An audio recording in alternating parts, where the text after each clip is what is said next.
How do Gazans feel about the concept of this international stabilization force, which includes Western actors like the United States, for example, especially when Arab nations, we're hearing this commentary from Jordan, for example, don't seem to be interested in really taking part?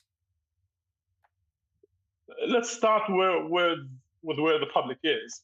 As far as the public is concerned, if this stabilization force is meant to provide security for Gazans, to facilitate the Israeli withdrawal, to ensure that the administrative committee is able to function in peace and security, they will support it. However, if the committee is meant to ensure Hamas is disarmed, that is to force Hamas to disarm, that is something that Palestinians certainly do not wish to see happening. This is also one reason why you're not likely to find many countries that would be willing to send soldiers to Gaza before Hamas disarms. Countries will probably wish to send forces to Gaza after Hamas has shown willingness to disarm and started to disarm. No one wants to send forces that would replace the Israeli army, but find itself in a confrontation with Hamas. In principle, Hamas accepted the Trump plan, which includes Hamas agreeing to disarm. However, the Trump plan also talks about Israeli-Palestinian negotiations that ultimately will lead to peace. In that context, it seems Hamas is saying, yes, we wish to disarm, and I think this is where we see the public in favor of that. The public does not support Hamas disarming under current conditions for a simple reason.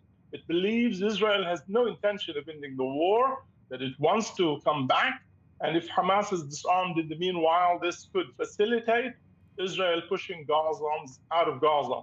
This is the perception of the public. This is why the survey shows that the majority of Gazans simply do not believe that the Trump plan or Hamas disarmament will lead to the end of the war. Mm-hmm. You know, I think that there's always kind of this struggle to understand what the alternative is, right? Who are the individuals right now within that are ultimately supported by the wider Palestinian public? Obviously, the name Marwan Barghouti is often floated as a potential replacement for PA leadership, is seen as a threat by current Palestinian leaders, widely supported by the Palestinian public. But are there other names? Are there other individuals that have perhaps come out of the dust, out of the rubble of everything that's going on, that we're hearing Palestinians talk about on the streets? Unfortunately, the answer is no. There isn't a single Palestinian figure who's able to gain that kind of support that Barghouti has today.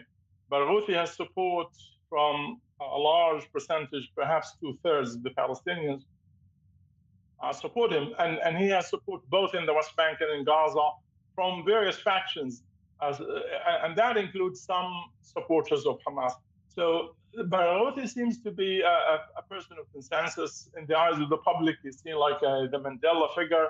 And so we don't see, and we haven't seen during the last 20 years, since Arafat died, we haven't seen any other figure that has that kind of credibility, seen as a person of integrity, as a unifier, as a person who can negotiate peace with Israel.